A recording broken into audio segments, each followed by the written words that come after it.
Celebramos essa festa, a última solenidade do nosso ano litúrgico, a solenidade de Cristo, Rei do Universo.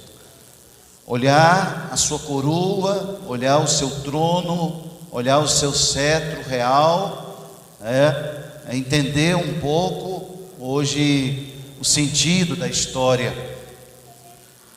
Hoje nós queremos olhar para essa figura de rei e para a sua missão. Olhar para Jesus Cristo a partir da progressão dessa expressão, daquele que no contexto bíblico é chamado Rei de Israel. Hoje nós queremos olhar para ele como Rei universal, Rei de toda a criação, Rei de toda a história.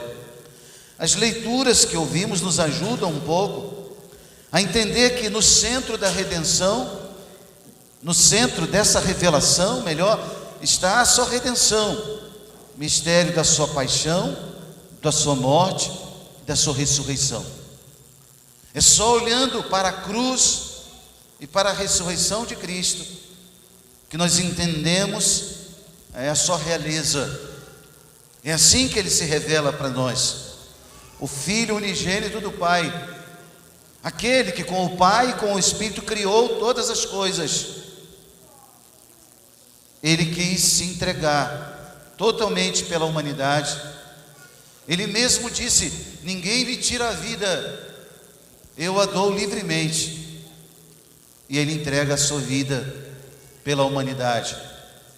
É lá no trono da cruz que nós olhamos para a sua realeza, a coroa de espinhos, com a qual ele, humilhado ao extremo, se entrega como um cordeiro levado ao matadouro pela salvação da humanidade.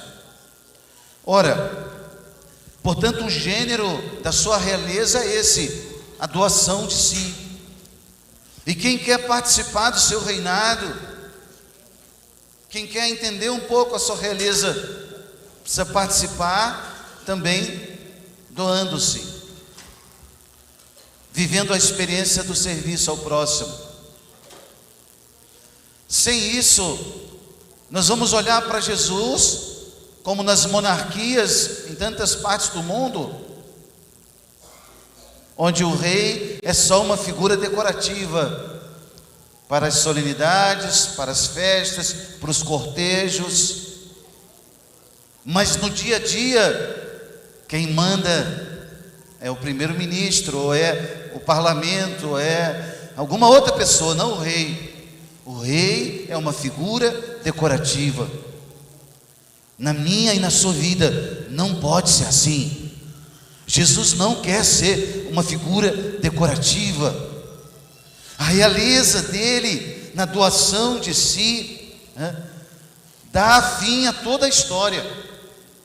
É aí que nós entendemos a meta da história, o sentido da história, para onde a história caminha, para o juízo universal.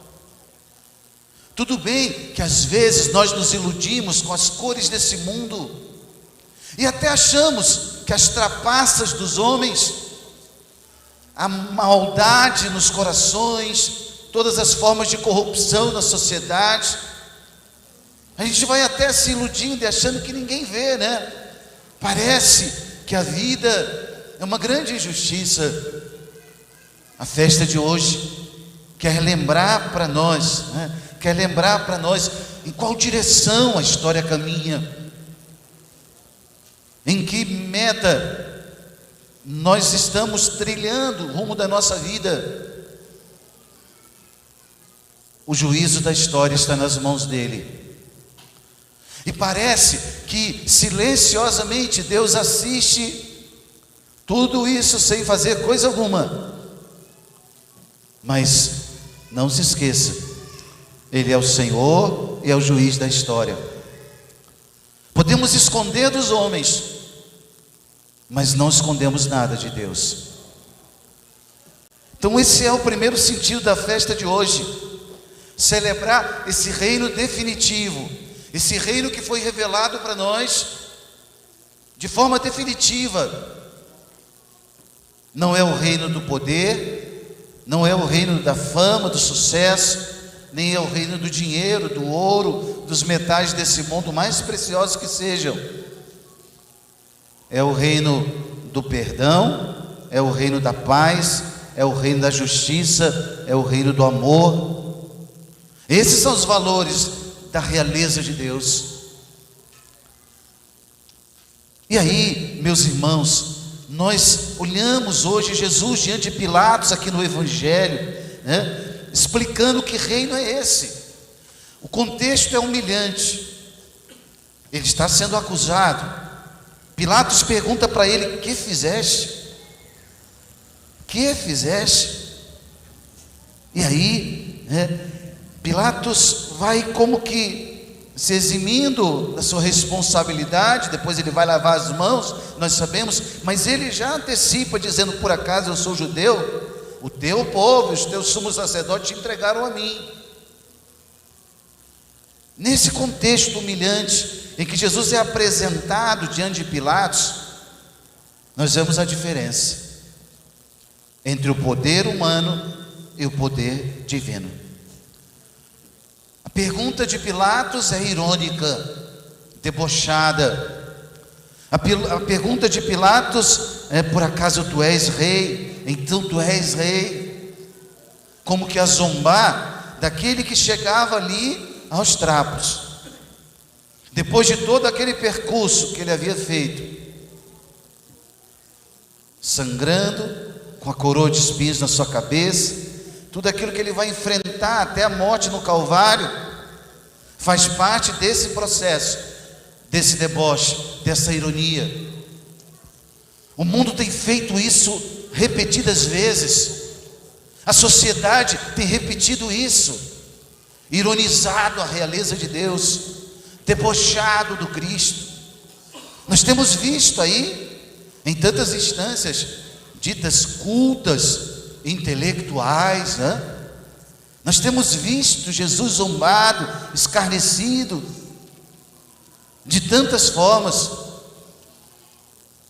A pergunta continua: tu és rei? Vemos a diferença entre o poder humano, corrompido pelo pecado, o poder humano, na ilusão de perpetuar-se, de ser um poder eterno, manifesta a sua fragilidade. Nós vemos a diferença do poder divino. Jesus tem todo o poder nas suas mãos, e ele mesmo diz isso a Pilatos: tu não terias poder algum se não te fosse dado. Tu não terias poder algum. Jesus silenciosamente continua o percurso. E ali, meus irmãos, ele apresenta a realeza dele, a natureza dessa realeza. Não o poder terreno, mas um amor que serve. Qual reino nós temos buscado? Quando eu e você rezamos o Pai Nosso, nós dizemos isso: venha a nós o vosso reino. Mas que reino é esse? Na cabeça dos judeus, no tempo de Jesus, ou até anteriores a Jesus, por 1000 anos, aquela mentalidade messiânica era essa mentalidade política, econômica, bélica, mentalidade de domínio. Quando Jesus multiplica os pães para aquelas multidões, uma febre messiânica podia se formar. Jesus não tinha pretensões políticas, tanto é que ele se recolhe e vai para a montanha rezar a sós. Mas a multidão não entende, se decepciona, porque eles queriam um Messias que enfrentasse os romanos, que desse a eles o poder novamente. Mentalidade de uma realeza meramente mundana, repito, de domínio, de poder, de riqueza. Hoje essa festa, a última do ano litúrgico, mostra para nós a natureza desse reino que é totalmente diferente. Não um poder terreno, mas um reino de amor, de serviço. Eu não sei o que passa aí dentro do seu coração agora, mas eu te sugiro uma pergunta: que reino você tem servido? Que reino você tem buscado? Que reino eu tenho servido? Faça-se essa pergunta. Jesus Cristo tem essa realeza de fato na minha vida? Ou decepcionado como aquela multidão, eu quero ir embora, não quero mais seguir esse rei? Os discípulos também, tão íntimos a Jesus, frequentando a casa com Jesus, comendo com Jesus. A cabeça, por exemplo, de Pedro era o domínio pela violência, pela força. O texto do Evangelho diz que Pedro tira a espada da bainha, lá no Getsemane, e corta a orelha daquele soldado romano. Nós vamos enfrentar, nós vamos guerrear, nós vamos vencer pela força. E Jesus falou: ei Pedro, guarda a tua espada na bainha, o meu reino não é desse mundo. Quais armas você tem usado? Se pergunte hoje, nessa conquista, nessa luta desenfreada, de sucesso, de poder.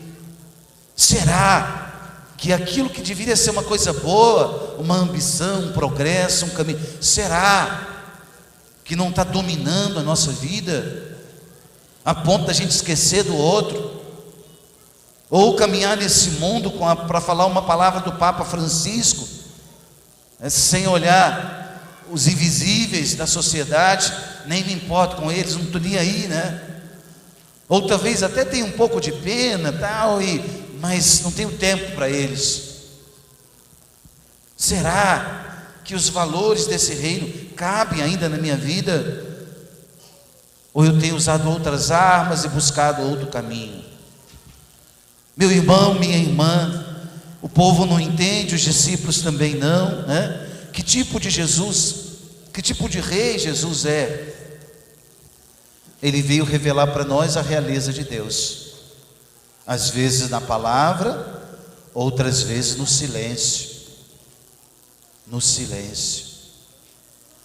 E aí nós vamos entendendo a profecia de Daniel hoje. O profeta Daniel lembrava para nós a visão que ele tinha do Filho do Homem. Foram-lhe dados poder, glória, realeza, todos os povos, nações e línguas o serviam, e seu poder é um poder eterno, que não lhe será tirado, e o seu reino, um reino que não se dissolverá. Aqui a gente pode entender que nenhum rei desse mundo, por mais poderoso que seja, se adequa a essa profecia. No tempo da monarquia em Israel, Saul pensava que fosse ele, Davi, Salomão. Ao longo dos outros impérios que surgiram na história da humanidade, muitos se acharam tão poderosos assim, mas os impérios ruíram, eles morreram, acabou. E deixa eu dizer, abra um parênteses aqui, todos os impérios da história da humanidade ruíram, decaíram, quando decaíram a sua moral, a sua ética, a sua forma de ser humano. O ethos mais baixo do que aquilo que Deus esperava. Todos esses impérios ruíram. O único império que permanece de pé foi esse, fundado por Jesus Cristo, chamado Igreja. 2000 anos de história. O único império que permanece de pé é esse império do reino de Deus, instaurado por Cristo. E mesmo as maiores crises que a igreja vive ao longo da história, as crises foram suscitadas pela queda moral dos seus filhos, de nós, filhos da igreja. Quando a nossa moral cai, manchamos a igreja. Fecha parênteses. Esse reino não se adequa a nenhum outro reino terreno, a não ser esse instaurado por Cristo. E a promessa de Jesus para esse reino, da profecia de Daniel, era que as portas do inferno não prevalecerão contra ela, contra a igreja. O demônio vai tentar, claro, de todas as formas, e vai buscando roubar filhos da igreja, mas as portas do inferno não prevalecerão contra ela. Por isso, não se escandalize se seu irmão da direita ou da esquerda cair. A igreja é Cristo. As portas do inferno não prevalecerão contra ela. Não se escandalize se o irmão de trás ou esse aqui da frente cair. As portas do inferno não prevalecerão contra ela. Essa é a promessa de Jesus para o seu reino, para a sua igreja. E aí o profeta Daniel lembra para nós isso. Esse reino é um reino eterno que não se dissolverá. Depois da segunda leitura, o livro do profeta, o livro da profecia do Apocalipse, o livro de São João lembra para nós a nossa participação nessa realeza. Não é um teatro. Não estamos assistindo como espectadores. Opa, gostei daquela cena, a música, a estética, não sei o quê. Não, ei, não se distraia. Olha para o essencial, para aquilo que Deus está te falando hoje. A tua e a minha participação foi lembrada no livro do Apocalipse hoje. Falamos de um mundo vindouro, mas quem de nós foi lá para falar sobre isso? Ninguém. Mas nós temos uma testemunha que veio de lá. O livro do Apocalipse lembrava para nós o nome dele. Jesus Cristo é a testemunha fiel. E aí, lembrava a nossa participação, porque nos ama pelo poder do seu sangue. Ele nos libertou dos nossos pecados e fez de nós um reino. Fez de nós um reino, sacerdotes para seu Deus e Pai. A Ele a glória, o poder em eternidade. Amém. Desde quando acontece o nosso batismo, eu preciso mostrar isso para você agora. Lá do dia em que nós fomos levados à pia batismal, foi acendida a nossa fé nesse reino, a partir dessa grande chama aqui, que daqui a pouco vai ser acesa para os batizados. Em cada missa, em cada batizado, melhor dizendo, a igreja nos convida a olhar para Ele. Olha só, é Ele a luz, Ele é o alfa e o ômega, o princípio e o fim, o Senhor do tempo e o Senhor da eternidade. A chama viva da luz eterna de Deus brilha na nossa vida a partir da nossa união com Ele. Se eu me afasto e perco a graça, deixo morrer a graça de Deus, a chama se apaga. Eu posso perder a graça? Posso ir para o inferno um dia? Posso. Por isso a chama acesa precisa ser alimentada. O mistério da graça acontecido entre nós, no meio de nós, em nosso favor, dizia a segunda leitura de hoje. Por isso, nosso ato de adoração é a missa. Viemos para a missa para quê? Padre, eu vim para a missa para, sei lá, para minha semana ser boa, para isso, para aquilo, para afastar isso, para trazer aquilo, para não sei o quê. Não, a gente veio para a missa para adorar, declarar a soberania de Deus. As outras coisas são consequências. Para que você veio à missa? Eu vim à missa para adorar a Deus. Adorar a Deus, Ele é digno de adoração. Eu parei tudo lá fora e vim aqui para adorar a Deus. Subi ao monte que é Cristo, para que o meu louvor chegue ao Pai. A Ele a glória, diz o texto, poder em eternidade. Eu sou o alfa e o ômega, diz o Senhor, aquele que é, que era e que vem. Tudo está nas mãos dele. Eu não sei qual preocupação pode estar visitando teu coração hoje ou nesses dias, mas repita aí dentro da sua alma: Ele é o alfa e o ômega, tudo está nas mãos dele. Por isso, meus irmãos, terminando essa homilia de hoje, o nosso convite feito a nós por essa liturgia, é a nossa conversão ao reino. Jesus não te chamou e nem me chamou para ser um mero frequentador de igreja. Jesus me chamou e te chamou a converter-se ao reino. Quando ele inicia a pregação dele, o Evangelho de Marcos registra que era essa expressão que Jesus usava: metanoia. Metanoia, conversão. Na língua grega, metanoia, duas palavrinhas: metanoia, metanus, mudança de mente, de mentalidade, de critérios, da minha forma de pensar. Eu tinha outras ideias antes de Cristo, mas agora Jesus chegou e eu quero identificar minha vida com Ele. E essa foi a palavra que Ele usou: convertei-vos. O reino de Deus está no meio de vós, convertei-vos.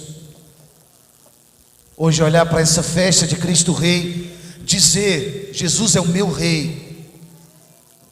Cada um de nós pode fazê-lo, mas aí dentro da alma tem que ser tomada uma decisão. Uma decisão: Senhor, eu me coloco nesse caminho, converte-me, me ajuda. Aproveita que eu estou aqui, Jesus. Muda a minha forma de pensar, muda o meu agir. Às vezes eu tenho tantas razões sem razão. Eu quero que o teu querer, a tua vontade prevaleça. Toma o teu cetro, Jesus. Vem dirigir a minha vida e a minha história. Tantas vezes desgovernada, meus afetos, meus sentimentos, minha forma de pensar, meu agir. Toma o teu cetro, governa a minha vida, eu entrego nas tuas mãos. Por isso, irmãos, esse é o convite à conversão. Cada um de nós pensar nisso hoje e colocar-se nesse caminho, não trilhar mais um caminho iludido pela ilusão do mundo, mas pela certeza desse Deus fiel, Criador do céu e da terra, que tem nas suas mãos o juízo da história. Por isso, pelas mãos de Maria Santíssima, peçamos essa graça no dia de hoje, assumindo a realeza dele sobre a nossa vida. Em nome do Pai, do Filho e do Espírito Santo. Creio em Deus Pai Todo-Poderoso,